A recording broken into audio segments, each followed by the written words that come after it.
붓다라는 부처님이 되기를 그 원력을 세운 부처님이 때에 지금 이야기를 하는 겁니다. 자, 30쪽입니다. 수메다 이야기입니다. 이제 주인공이 수메다로 바뀌었습니다. 부처님의 전생이죠. 5장애를 제거하고 8가지 공덕을 획득했다는 걸 지난주에 말씀드렸죠. 하지만 그가 목적한 평온의 경지에는 이르지 못했다. 자, 그가 목적한 평온의 경지도 한번 생각해 보게 됩니다. 자, 우리가 목적하는 평온의 경지는 뭘까? 이 사람이 지금 목적한 평온의 경지는 뭘까? 다르겠죠. 우리들이 목적하는 평온의 경지는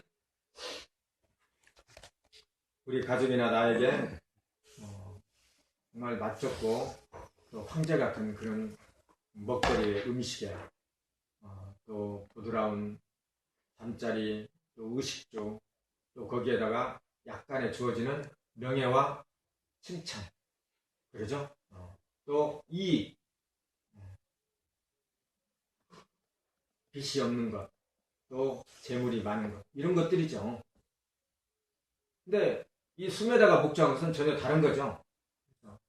이것은 마음의 평온의 경지를 이야기하는 거예요.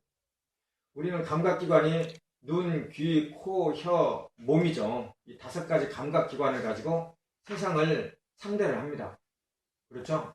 다 각각 상대하는 세상이 다릅니다. 내 눈으로 보는 세상과 내 친구가 보는 세상은 달라요. 그렇죠? 우리 또 인간이 보는 세상과는 과학적으로 15Hz에서 20Hz에서 약 KHz, 그러니까 15Hz에서 시작돼서 20KHz라는 그 소리의 그 주파가 있죠. 음파. 그 한계입니다. 한계. 근데 집중이 잘 되면은 어떻게 되는? 집중이 잘 되면 미립자가 화동이 물질로 변화한다고 그랬죠. 관찰자에 따라서 집중이 되면은, 그러면은 이 주파가 헤르츠가 작은 쪽으로 이동을 합니다. 더 작은 쪽까지 들어가는 거예요. 이게 쉽게 말하면 뭐예요? 작은 소리를 들을 수 있는 거예요. 눈의 시야도 마찬가지예요. 그리고 더 선명해지는 거죠. 우리는 우리의 눈이, 우리의 귀가 굉장히 선명하고 확실하다고 생각을 하죠. 그렇지 않다는 거예요. 부정확한 거예요. 그리고 한계를 가지고 있는 눈이에요. 코도 그렇고 후각도 그래요. 후각도 우리가 맛보고 있는 후각이 절대적인 후각이 아니에요. 귀도 마찬가지, 촉감도 마찬가지. 이 5가지 감각으로 느끼는 정신 어때요? 정신도. 이게 불 안정되고 부정확하면 어떻게 했어요? 정신도. 뇌도. 정신은 안이비설신에서 의는 뇌를 말하는 거예요. 뇌. 안이비설신을 들어보셨죠? 네. 뇌예요. 뇌. 다른 게 아니고 뇌. 뇌의 현상이에요. 현상. 그 5가지를 받아들여서 의식을 발생시키는 게 뇌의식이에요. 뇌의식. 근데 이 의식은 뭘 따라가고 있어요? 눈의 능력에 따라서 달라지죠. 정신의 능력이 달라지는 거예요. 눈의 능력에 따라서. 우리 눈의 능력에 따라서. 그러나 그러지 않는 사람들도 있어요. 그 정신의 능력, 눈의 능력, 귀의 능력에 따라가지 않으려는 사람들이 있다. 그러죠? 네. 그것을 그대로 보지 않는 사람들이 있다고. 그게 뭐예요? 다시 보는. 우리가 잠깐 멈춰서 늘 대하던 사물, 내 눈이라는 건 뭐예요? 그럼 주관이죠. 이게 주관적인 세계예요. 주관적인 세계로 객관적인 세계를 보는 거예요. 거기서 충돌을 일으키죠. 근데 어떻게 돼요? 객관적인 세계가 주관적인 세계로 함몰이 되겠죠. 그래서 내 뇌에 정착을 하겠죠. 그럼 그 뇌가 어떻게 돼요? 주관적인 견해에 함몰된 뇌가 되는 거예요. 정신이. 그게 우리가 그렇게 해서 쓰는 마음이에요. 마음을 써요. 그 마음은 어떤 마음이에요? 그러니까 즉 어떤 마음이에요? 지금 눈으로 본 거에 따라서 쓰고 있기 때문에 육체에 기댄 마음이에요. 그게 내 마음이 아니고 내 마음은 뭐예요? 육체에 기댄 마음을 멈칫 서서 다시 한번 바라볼 때 내 마음이 발동을 해요. 그때 정신이 주인이 바뀌는 거예요. 정신의 주인이. 정신 차례는 뭐예요? 정신 차례는 주인이 바뀌는 거예요. 우리는 늘 보던 거에, 늘 들리던 거에 거기에서 판단하고 재단하고 만들어서 세상을 봐요. 그렇죠? 근데 이 눈이라는 건 뭐예요? 눈이라는 것은 아까도 말씀드렸듯이 한 것만 요구해요. 나한테 내 눈에 좋은 것만 요구를 해요. 끝없이 요구를 해요. 귀는 어때요? 귀도 마찬가지. 그래서 부드러운 잠자리, 또 짜릿한 쾌감, 또 황제 같은 밥상, 또 그것을 충족시킬 수 있는 재물, 여기로 몰려가는 거예요. 그러면 정신이 어떻게 됐어요? 정신은 온통 감각적인 것에 빠져있는 정신이 되겠죠. 이해되죠? 예. 그게 오늘 우리들이라고 해요. 누구나 할 것 없이. 그런데 여기에서 벌써 달라졌잖아요, 이 사람은. 달라진 거예요. 목적이 달라진 거예요. 그래서 우리가 이야기를 하는 거예요. 이 사람 이야기를. 이 사람이 어떻게 했는지 그 일기를 한번 헤아려 보는 거예요. 그죠? 자, 그때 깨달은님은 붓다를 제가 한글로 하기 싶은 겁니다. 깨달은님, 처음부터 왜 뒤에 가면 붓다 많이 나오지만 처음부터 붓다 하면 뒷빈가라 하면 좀 그렇잖아요. 그래서 깨달은님으로 제가 의역을 했어요. 뒷빈가라께서 람마와띠 마을에 오신다는 소식을 들었어요.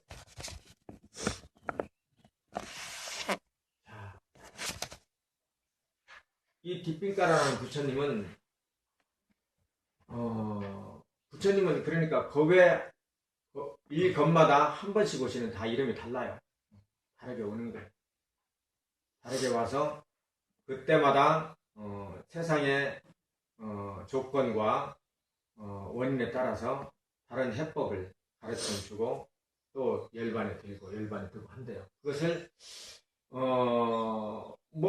불교는 처음에 말씀드렸지만 시간이 없기 때문에 시간이 끝이 없기 때문에 끝이 없는 상황 속에서 영원히 존재하는 어떤 존재는 없어요.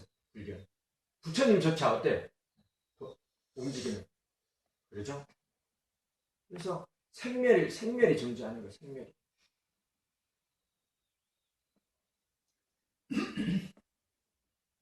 그런데 그것을 끝이 없으면 안 되니까 어느 정도에서 끊어서 경전에서 바라본 거예요. 그게 과거 25불이라는. 과거에 25 부처님부터만 이야기를 하자 이런 이야기. 쉽게 말이죠. 과거 25불 사상이에요. 24불인데 석가모니 부처님을 뺐기 때문에 과거 24불이라고 하는데 석가모니 부처님이 이미 열반에 드셨기 때문에 과거 25불이 되는 거예요. 이해되겠죠? 네. 그렇다고 해서 그 과거의 25불에 중에서 네 번째, 그러니까 처음에서 네 번째 부처님 때 수메다라는 이 수행자가 뒷빈가라 붓다를 만난 거예요. 아시겠죠? 뒷방가라. 뒷방은 등불이라는 뜻입니다. 램프라는 뜻입니다. 까라는 연꽃입니다. 그게 어떻게 돼요? 연등이 되겠죠? 연등 붓자예요. 연등.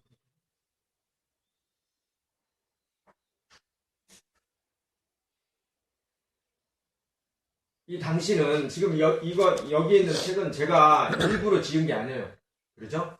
철저하게 부처님의 니까야, 그러니까 원본을 보고 배로 푸는 거예요.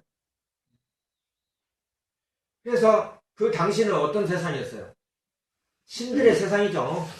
신들의 세상이에요. 지금은 과학의 시대지만 그때는 신들의 세상. 오만 신들이 많은 거예요. 오만 신들이. 그 신들의 세계에서 있던 사람들은 신들의 그 번역가들이 이것을 그 적는 사람들이 신들의 사고에 들어 있겠어요? 안 들어 있겠어요? 들어 있겠죠.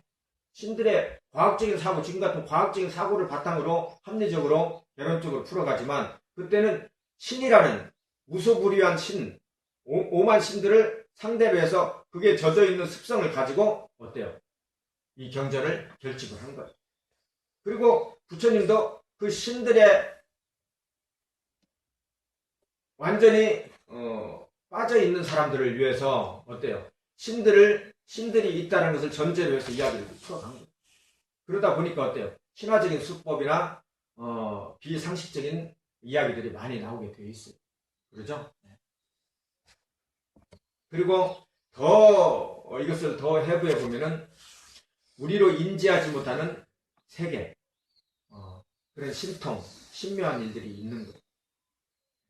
이것을 인정을 해야 돼요. 아까 이야기했잖아요. 집중이 되면 어떻게 됐어요? 뇌파가 달라진다고 그랬죠? 주파가 달라져요. 음파도 달라져요. 오늘 한계가 넓어지는 거예요. 더 넓어져요. 그러면은 그렇게 지각한 넓어지는 것은 지각한 정신세계와 그렇지 못한 지각한 정신세계가 같겠어요? 드리겠어요? 같을 수가 없는 거예요. 지금 여기에는 불이 안 나지만 돋보기를 위해서 태양을 받으면 어떻게 돼요? 여기는 불이 나요. 왜 불이 나요? 그렇죠? 돋보기가 있었기 때문에, 태양이 있었기 때문에. 그러나 돋보기와 태양을 모르면, 그렇게 해서 일어나는 현상을 모르면 어때요? 그것은 실화라고 생각하겠죠. 다만 불교는 그런 신통이나 기적을, 이적이나 기적을 절대 사용하지 말라. 그것은 장차 후세 사람들을 괴롭히는 무기가 된다. 그래서 불교에서는 전혀 신통을 사용하지 않아요. 오히려 신통을 사용하려고 그 목갈라라는 분이 굉장히 신통력이 있었어요. 타심력이 있었고, 목갈라는 목련 존자를 말해요. 그분이 정말 3개월 동안에 어떤 그 마을에서, 외란자 마을에서, 쉬고 쉴 때, 마을 촌장이 와서, 그 3개월 동안, 탁발을, 음식을 대겠습니다라고 해서 거기에 3개월 동안 머물게 돼요. 머무는 시기는 왓사라고 해서 우기를 말해요. 우기철에. 그랬는데, 너무, 우기철인데, 너무 비가 많이 오고, 또 가뭄이 시작되고 비가 많이 오고 이렇게 되는 바람에,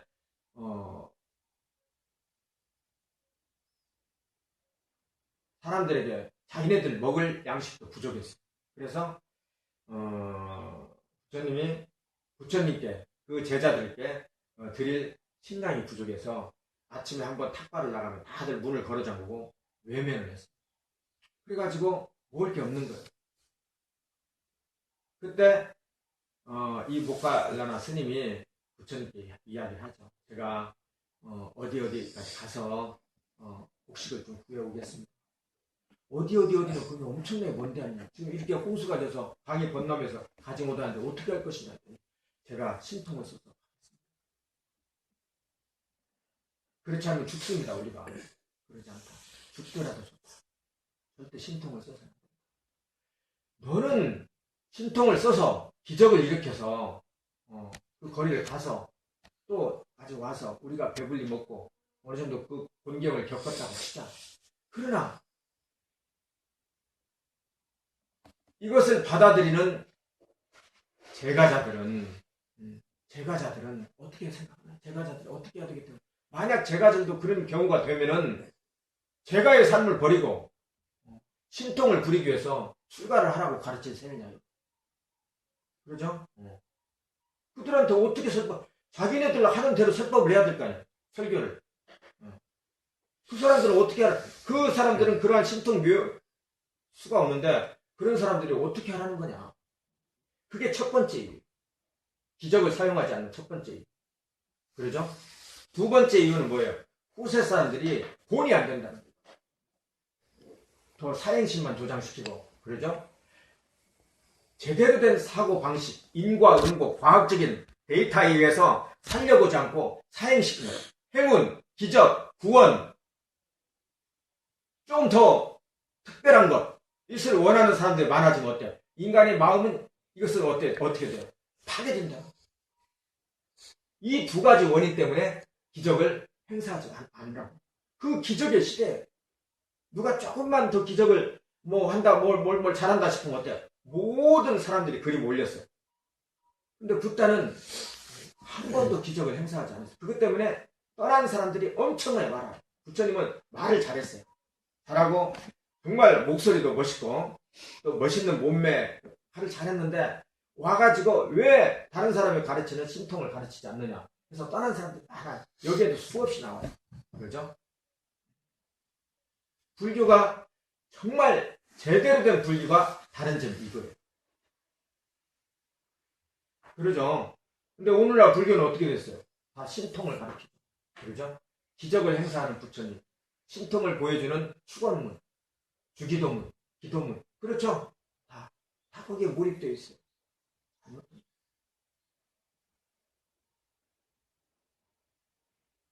서구에서 불고 있는 그 불교의 바람은 바로 여기에 있어요.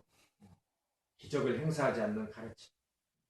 스스로 땅을 짚고 일어나는 힘, 원력. 여기에 불교의 매력이 외래된 거예요. 그래서 미국의 수많은 사람들이 남방으로 위파사나를 하러 가요. 한국에서는 2,000명이 가요. 이 부처님의 수행법 위파사나를 배우기 위해서, 관법을 배우기 위해서 1년에 2,000명이 넘게 가요. 미얀마, 태국, 스리랑카 떠나가요. 미국에서는 어때요? 유럽에서는 더 많이 와요. 그 사람들. 몇 수만 명씩 가요. 달라진 거예요, 세상이. 지금. 그러죠? 이 과학적인 시대에, 논리적인 시대에 맞는 가르침. 이것을 지금 배우고, 그래서 이게 뭐예요? 제가 늘 이야기하는 1%의 가르침. 이것은 종교를 떠나는 거예요, 지금요. 기독교나 천주교나 불교나 하는 것은 지금 이제는 그렇게 중요하지 않아요.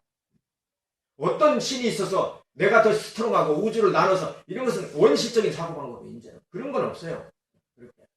영원 불멸한 존재는 없어요. 미립자조차, 그 물질의 최소 단위 미립자조차 어때요? 관찰자에 따라서 달라지는 거, 변화하는 게, 무상하게 변화하는 게 바로 현실이에요, 우리.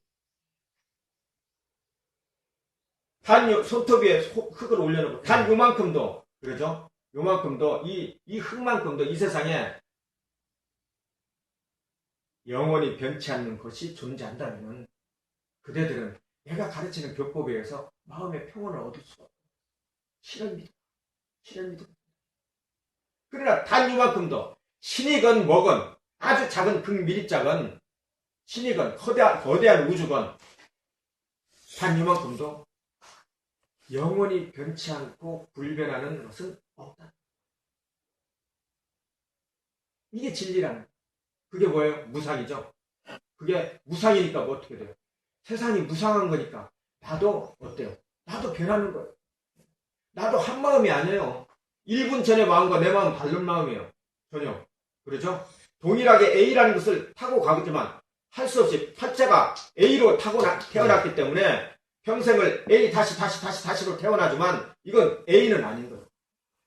A 다시도 아니고 A 투 다시로 변하니까. 그렇죠? 동종변이가 계속 일어나고 있는 거예요. 그러니까 그걸 무아라고 해요. 진정한 나라는 건 없다는 거예요. 달라졌으니까. 그러니 그것을 진정한 이건 나다. 내 것이다. 나다. 특수한 나다. 누구하고 다른 나다. 내 중심. 이걸 가지고 상대를 하면 어떻게 돼요? 무상한 것을. 괴롭다는 거예요. 그러죠? 괴로움이 온다는 거예요. 괴로움은 육체적인 괴로움만 의미하지 않아요. 괴로움의 두카라는 걸 나중에 배웠는데 두카의 가장 큰 의미는 불만족. 불만족이 올 수밖에 없어요. 영원하지 않는 걸 가지고 내 것이라고 하고 앉아있으니 불만족이 오죠. 그러죠? 산의 진미를 먹어도 황제 같은 밥상을 먹어도 조그마한 꽁보리알 먹어도 어떻게 돼?